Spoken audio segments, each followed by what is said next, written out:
पिछले एपिसोड में तांग संशाओ के साथ फॉरेस्ट में आया था, जहां उनके ऊपर एक बड़े स्पाइडर ने अटैक कर दिया था। इसके बाद हम मार्शल एम्पायर के अंदर हुलिना को देखते हैं, जो अपने भाई के पास आती है, जो कि फ़िलहाल हुलिना कैशी के साथ फाइट कर रहा था। हुलिना उन्हें एक मिशन देती है। वह कहती है यह मिशन मार्शल एम्पायर के फ्यूचर से जुड़ा है। वह उन्हें अपने साथ सोल मास्टर्स की टीम भी ले जाने कहती है। दोनों मान जाते हैं। इसके बाद हम फॉरेस्ट के अंदर तांग्स और शाओ को देखते हैं, जो बर्डन स्पाइडर के साथ फाइट कर रहे थे। यह बर्डन स्पाइडर 50,000 साल पुराना था, जो कि तांगसन की fifth speed sorry guys fourth speed के लिए सूटेबल था। तांगसन उसके साथ फाइट करने लगता है। वह अपनी लेफ्ट लेग सर्वो स्किल का यूज़ करके बरोडन स्पाइडर पर अटैक करता है, जिससे वह स्पाइडर इंजर्ड हो जाता है। तांगसन इसके बाद अपने टी स्पाइडर बोन का यूज़ करके उस स्पाइडर का एक पैर काट देता है, जिससे वह स्पाइडर तड़पने लगता है।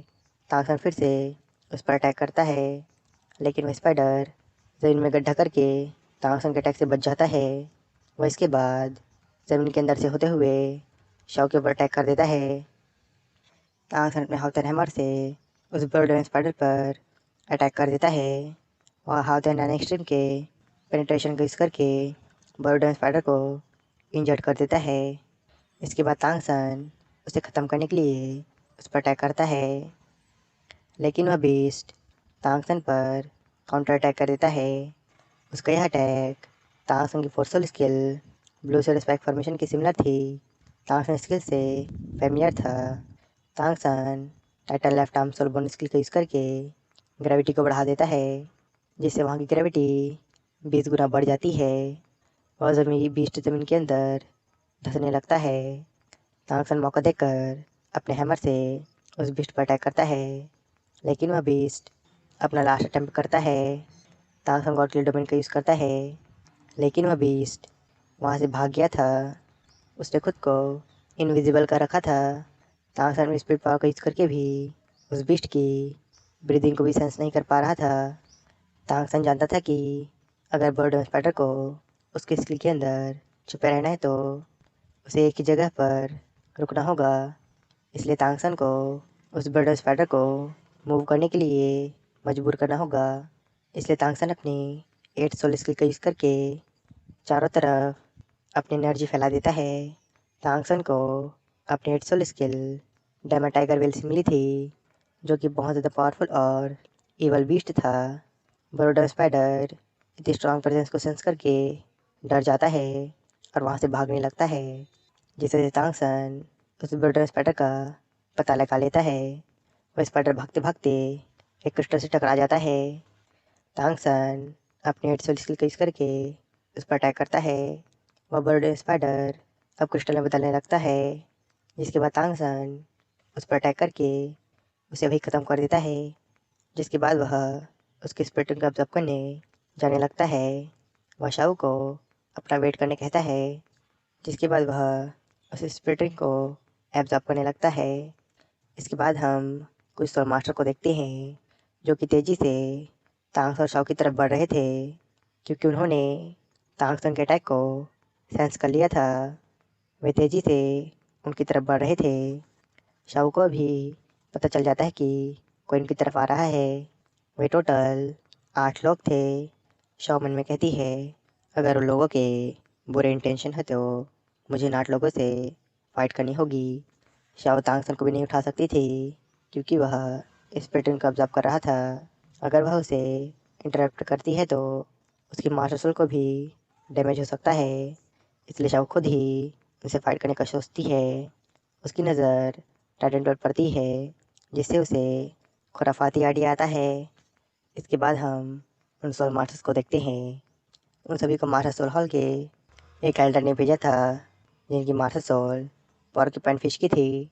उन्होंने इन सभी को फॉरेस्ट के अंदर से ट्रेजर्स और रेयर हर्ब्स को लाने कहा था, और कहा था कि अगर कोई भी विरोध करे तो उन्हें जान से ख़त्म कर दो।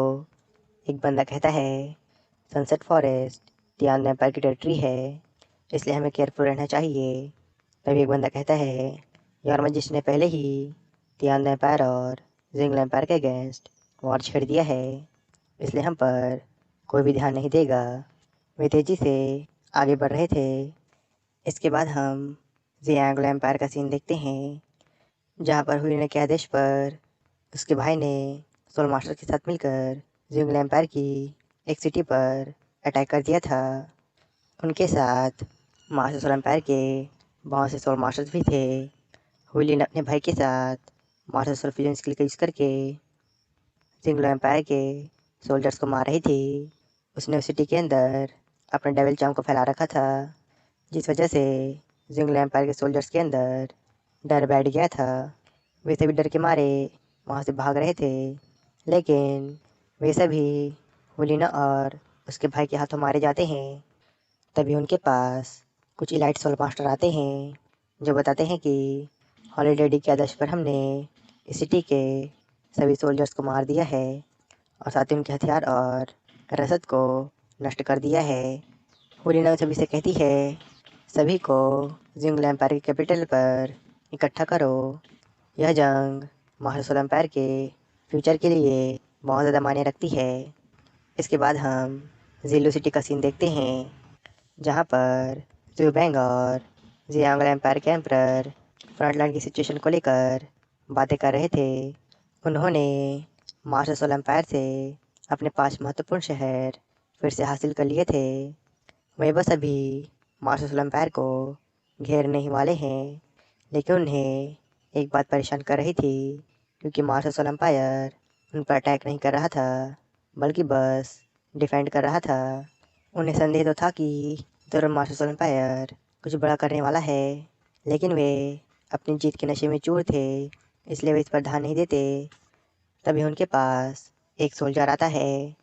उस सोल्जर के साथ एक घायल सोल्जर था, जो उन्हें इंफॉर्मेशन देता और कहता है, मास्टर सोल एम्पायर ने फ्रंट लाइन से एक सेना फॉरेस्ट के अंदर से छुपा कर भेजी थी। उन सोल्जर्स ने कई शहरों पर कब्जा भी कर लिया है। उन सभी सोल्जर्स को हुलिना के द्वारा लीड किया जा रहा है। वे तेज़ी से कैपिटल की तरफ बढ़ रहे हैं। सोल्जर की बात सुनकर सभी बहुत ज़्यादा शॉक हो जाते हैं।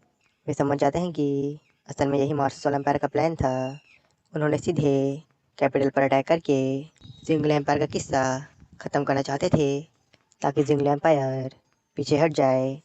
वे सभी बहुत बड़ी प्रॉब्लम में फंस गए थे, क्योंकि अगर वे इसे लड़ने के लिए अपने डिफेंस लाइन से सोल्जर्स को वापस बुलाएंगे तो मास्टर सोल एम्पायर फिर से उन सिटीज़ पर अपना कब्जा कर लेगा, जिससे उनके पास डिसएडवांटेज होगा। इसके बाद हम फॉरेस्ट का सीन देखते हैं, जहाँ पर वे 8 इलाइट सोल मास्टर ट्रेजर्स को खोजते हुए शाओ तक पहुँच जाते हैं। उन 8 लोगों में से एक बंदा ग्रेट सोल लैंड मास्टर था। वे सभी सोल मास्टर शाओ को देख उस पर लट्टू हो जाते हैं। शाओ वहाँ पर एक्टिंग कर रही थी और चुपचाप वहाँ बैठी हुई थी। वह समझ जाती है कि ये सभी मास्टर सोल एम्पायर के लोग हैं और इनमें से एक बंदा एक ग्रेट सोल लैंड मास्टर है। शाओ डरने की एक्टिंग करती है और टाइडेंट के पीछे छुप जाती है। उन सोल मास्टर्स की नज़र टाइडेंट पर पड़ती है, जिससे उनके मुंह में पानी आने लगता है। एक बंदा कहता है, शायद यह लड़की किसी प्रेस्टिजियस फैमिली से होगी। वे कोई रिस्क नहीं लेना चाहते थे। अगर इसकी फैमिली आसपास हुई तो इनकी खैर नहीं होगी, इसलिए वे शाओ से पोलाइट तरीके से यहाँ आकर बात करने कहते हैं और शाओ से उस स्ट्रॉन्ग पावर के बारे में पूछते हैं, जो कि कुछ देर पहले अपीयर हुआ था। शाओ उन्हें कहानी सुनाती है और कहती है, अभी मुझ पर एक 50,000 साल पुराने बर्डन स्पाइडर ने अटैक किया था। मैं बहुत डर गई और उसे बचकर भागने लगी। वो स्पाइडर भी मेरा पीछा करने लगा, इसलिए मैं भागती रही। लेकिन जब आप लोग यहाँ पर आए तो वह डर के मारे यहाँ से भाग गया। लेकिन अब मैं भी खो गई हूँ। यह जगह बहुत ज़्यादा डेंजरस है, तुम सभी यहाँ से चले जाओ। शाओ अपनी एक्टिंग स्किल की परफॉर्मेंस दे रही थी। वे सभी शाओ के झांसे में आ जाते हैं, क्योंकि उन्हें आसपास बर्डन स्पाइडर के ट्रेसेस नज़र आते हैं। वे बहुत खुश होते हैं। उन्हें लग रहा था कि वे सनसेट फॉरेस्ट के रेयर ट्रेजर्स को खोजने के बहुत करीब हैं। वे सनसेट फॉरेस्ट के रेयर हब्स और बीस्ट को खोज रहे थे। शव समझ जाती है कि ये लोग आइस फार मॉस स्प्रिंग के लिए आए हैं, लेकिन उस ग्रेट सोलर मास्टर की शव और टाइडेंट पर नज़र थी। उसके शव के प्रति इवल इंटेंशन थे। वह कहता है, अगर हम इस लड़की और टाइडेंट को अपने साथ ले लेते हैं तो किसी को पता नहीं चलेगा। अगर इसकी फैमिली इन्वेस्टिगेट भी करेगी तो उन्हें लगेगा कि बरोडन स्पाइडर ने इसे मार दिया है। उन सभी के शव के प्रति इविल इंटेंशन थे। वे शव से पार से बात करते और कहते हैं, यह फॉरेस्ट बहुत ज़्यादा डेंजरस है। अगर बीस्ट ने अटैक किया तो तुम्हारी जान भी जा सकती है। अगर तुम हमें टाइटन दे दोगी तो हम तुम्हें बाहर ले जाएंगे। शव इनके इविल इंटेंशन को बहुत अच्छे से समझ पा रही थी। वह जानती थी कि ये सोल मास्टर्स टाइटन को नहीं उठा पाएंगे, लेकिन अगर उन्हें इनसे बचना है तो उससे पहले इस ग्रेट सैलेंट मास्टर को ठिकाने लगाना होगा। शावो अभी भी अपने कैरेक्टर में थी। वह कहती है, क्या तुम सच में मुझे बाहर ले जाओगे? उन सभी सोल मास्टर्स को लग रहा था कि उन्होंने शावो को बोतल में उतार लिया है। एक सोल मास्टर कहता है, हम एक दूसरे की हेल्प करते हैं जिससे हम सेफली यहाँ से बाहर जा सकते हैं। शावो कहती है, ये आइडिया उतना अच्छा नहीं है। वे सभी सोल मास्टर शावो पर गुस्सा करने लगते हैं और उस पर अटैक करने आने लगते हैं। शाओ सोल मास्टर के लीडर से कहती है, मुझे तुम्हारे साथी बिल्कुल पसंद नहीं। मैं टैलेंट को सिर्फ तुम्हें ही दूंगी। लीडर को लगता है कि शाओ उसकी तारीफ कर रही है। वह शाओ की तरफ बढ़ने लगता है। शाओ बच जाती है और टाइटन के पास पहुंच जाती है। वह सोल मास्टर लार टपकाते हुए शाओ की तरफ आ रहा था। तभी शाओ जमीन के ऊपर अटैक कर देती है, जिससे ट्राइडेंट नीचे की तरफ गिरने लगता है। शाओ टेलीपोर्ट होकर पीछे चली जाती है। वह सोल मास्टर ट्राइडेंट को ब्लॉक करने की कोशिश करता है, लेकिन ट्राइडेंट बहुत भारी था, जिस वजह से उस सोल मास्टर की हड्डियाँ ताश के पत्तों की तरह बिखर जाती है और ट्राइडेंट ज़मीन के अंदर घुस जाता है और उस सोल मास्टर को बिना टिकट के नरक में डिलीवर कर देता है। ट्राइडेंट के गिरने की वजह से वहाँ एनर्जी का एक्सप्लोजन होता है। शव कहती है, तुम मुझे मारकर इस ट्रेजर को हासिल करना चाहते थे, लेकिन यह सी गॉड का मैजिकल वेपन है जिसे खुद ग्रैंड ओशन गॉड मास्टर भी नहीं उठा पा रही थी। तुम तो इसके लायक भी नहीं हो। उन सभी सोल मास्टर को शव पर गुस्सा आ गया था। वे उसे बुरा भला कहने लगते हैं और उस पर अटैक कर देते हैं। शव उसके अटैक को डॉज करती है और उस पर अटैक कर देती है, लेकिन वह सोल मास्टर बिल्कुल भी इंजर्ड नहीं हुआ था। शव कहती है, मैंने बहुत लंबे समय तक किसी से फाइट नहीं की है। चलो फिर से ट्राई करते हैं। वे सभी सोल मास्टर शव पर अटैक कर देते हैं।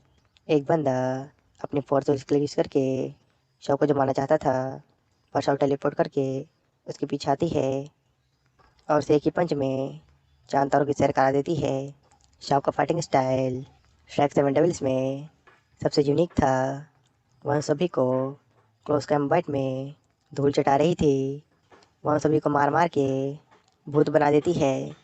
शव इस बैटल से बहुत खुश थी, क्योंकि रिवाइव होने के बाद यह उसकी फर्स्ट बैटल थी। वे सभी सोल मास्टर शव की पावर से बहुत ज़्यादा डर गए थे। उन्हें एल्डर ने ट्रेजर लाने भेजा था, लेकिन यहाँ पर तो उनकी जान पर ही आफत आ गई है। वे लोग यहाँ से भागने लगते हैं, लेकिन तभी तांगसन उन सभी पर अटैक करके उन्हें क्रिस्टल में जमा देता है और उन सभी को वहीं ख़त्म कर देता है। शव तांगसन के पास आती है। तांगसन शव को धन्यवाद करता है, जिसके बाद तांगसन दांत फाड़ के हंसने लगता है। शव तांगसन से हंसने की वजह पूछती है। तांगसन ने स्पिरिट रिंग को एब्जॉर्ब करने के दौरान शव की कन्वर्सेशन को सुना था। वह शव की एक्टिंग स्किल की तारीफ करता है। वे दोनों अब हंसने लगते हैं। तांगसन ने अपनी स्पिरिट रिंग को बहुत जल्दी एब्जॉर्ब कर लिया था, इसलिए शव उसका हालचाल पूछती है। तांगसन खुद को ठीक बताता है और कहता है, मार्शल एम्पायर ने अपने सोल मास्टर सनसेट फॉरेस्ट में भेजे हैं। सनसेट फॉरेस्ट भी अब सेफ नहीं है। मुझे जल्दी से जल्दी अपनी सोल रिंग को ऑब्जर्व करना होगा। इसके बाद हम एक बीस्ट को देखते हैं जो कि उन पर नजर रख रहा था। भाई लोग, आपको तो पता चल ही गया होगा यह कौन सा बीस्ट है। यह असल में three eyed devil John fox है, जिससे शाबू को एक स्कल बोन मिलने वाली है। इसके बाद हम तांगसन को देखते हैं, जो शाबू की हेल्प से थर्ड और फर्स्ट सोल रिंग के लिए एक एक 50,000 साल पुराने ह्यूमन फेस डेमन स्पाइडर और दतुरा स्नेक को मार देते हैं। इसके बाद हम विलिना शिवे और विलिना कैशी को देखते हैं, जो कि करके सिटीज़ पर कब्जा करते जा रहे थे और वहाँ के सोल्जर्स को मारते जा रहे थे। इसके बाद हम जिंगल एम्पायर के एक ट्रेनिंग कैंप को देखते हैं, जहाँ पर कुछ सोल्जर्स ट्रेनिंग कर रहे थे, जहाँ पर दावैर दाविसी उस ट्रेनिंग कैंप पर नज़र रख रहे थे। वे दोनों मार्शल सोल एम्पायर से रिलेटेड बातें कर रहे थे। दामुबाई बताता है हुलिना और उसके भाई की मार्शल स्किल की बदौलत वे बहुत जल्द कैपिटल के अंदर पहुंच जाएंगे। दाविसी बताता है यह अच्छी बात है कि हमारे फादर ने पहले ही उन तीनों शहर को बैकअप दे दिया है और वे खुद सैनिकों के साथ घर वापस जा रहे हैं। मैं और जुजुयान भी बहुत जल्द निकलेंगे। वह दामुबाई से उसका प्लान पूछता है। दामुबाई कहता है भले तियांदन एम्पायर और मार्शल एम्पायर के बीच संघर्ष कम हो गया है, लेकिन हमारी बॉर्डर डिफेंस लाइन अभी भी इनकम्प्लीट है, इसलिए दामुबाई वहीं रुकने का फैसला लेता है। वह अपने भाई से कहता है जुंगला एम्पायर तुम्हारे हाथों में सुरक्षित है। दाविसी कहता है कौन जानता था कि हम दोनों भाई जो कि एक दूसरे को मारने के लिए लड़ते रहते थे, वे कभी एक साथ मिलकर काम करेंगे। दामुबाई कहता है कोई नहीं जानता कि फ्यूचर में क्या होने वाला है। इन बीते सालों में तुमने फादर के ऊपर से बहुत सारा बोझ हल्का कर दिया है। तुमने ज़्यादातर जिम्मेदारियों को अपने कंधों पर ले रखा है। दाविसी कहता है ये मेरा कर्तव्य है। इन 4 सालों में ट्रायल्स को कंप्लीट करने के बाद तुम बहुत ज़्यादा पावरफुल हो गए हो और एक सच्चे लीडर बनते जा रहे हो। वे दोनों हंसने लगते हैं। दाविसी कहता है अगर तुम इस सिचुएशन को हैंडल नहीं कर पाए तो मैं समझ जाऊंगा कि तुम अभी कैपेबल नहीं हो। भले ही तुम जिंगल एम्पायर के क्राउन प्रिंस हो, लेकिन मैं फादर को तुम्हें सिंहासन नहीं देने दूंगा। दाविसी ने यह बात मजाक में कही थी, लेकिन दामुबाई सीरियस होता और कहता है पिछले 4 सालों में मैंने हाशिन आइलैंड के अंदर एक अलग ही दुनिया देखी है और अब मैं समझ चुका हूँ कि इस दुनिया में बहुत से पावरफुल सोल मास्टर्स हैं और मुझे अभी भी बहुत कुछ जानने की ज़रूरत है। दाविसी को दामुबाई की बात समझ में नहीं आती। दामुबाई अपने घोड़े पर बैठ जाता है और कहता है अब जिंगल एम्पायर का फ्यूचर तुम्हारे हाथों में है। दाविसी शौक हो जाता है और पूछता है क्या तुम सिंहासन त्याग रहे हो। वह कहता है टूर्नामेंट के दौरान मैंने तुम्हारे साथ एक दुश्मन की तरह फाइट की थी और मैं तुम्हें सिर्फ अपना कॉम्पिटिटर समझता था। मैंने तुम्हें जान से मारने के लिए फ़ाइट की थी, लेकिन उस फाइट में मैंने तुम्हारे असली पोटेंशियल को देखा, जिसके बाद फादर ने तुम्हें क्राउन प्रिंस बना दिया। लेकिन अब तुम इस सिंहासन को त्याग रहे हो। दामुबाई उसे कहता है अब मुझे सत्ता का मोह नहीं है। जो बीत गया है उसे हम बदल नहीं सकते। अब मैं सिंहासन हासिल करने के बजाय ट्रेडिंग करके पावरफुल सोल मास्टर बनना चाहता हूँ। दाविसी अपने भाई के लिए बहुत खुश होता है, क्योंकि वह अब बहुत बड़ा हो गया था और साथ ही जिम्मेवार भी। दामुबाई कहता है मैं उस दिन का इंतज़ार करूँगा जब जिंगल एम्पायर और ज़्यादा पावरफुल हो जाएगा। वे दोनों अब एक दूसरे को अलविदा कहते हैं और अपने अपने रास्ते निकल जाते हैं। इसके बाद हम फॉरेस्ट का सीन देखते हैं, जहाँ पर शाबो तांगसन के साथ मिलकर सोल बीस्ट हंट कर रही थी। तांगसन अपनी फर्स्ट और थर्ड सोल रिंग के लिए 50,000 साल पुराने दतुरा स्नेक और बरो डेमन स्पाइडर किंग को guys human face demon spider king को हंट करता है।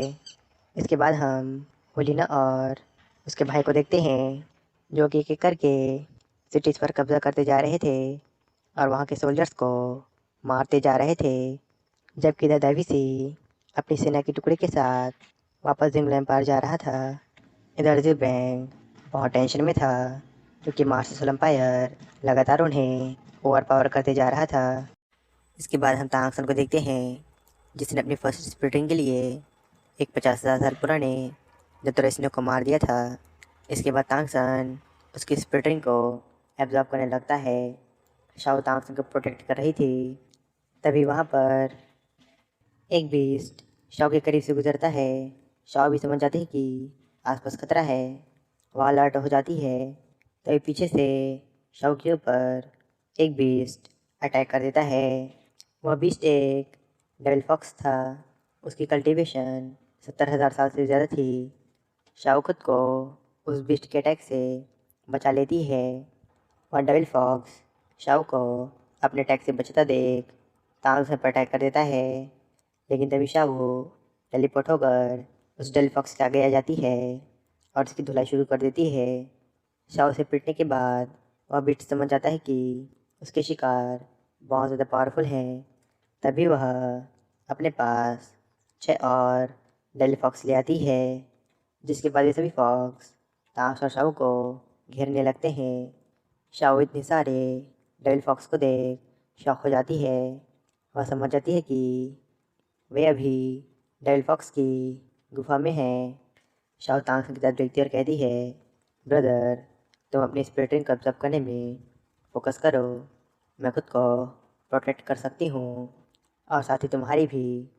इसके बाद शाओ उन सभी फॉक्स के साथ फाइट करने लगती है।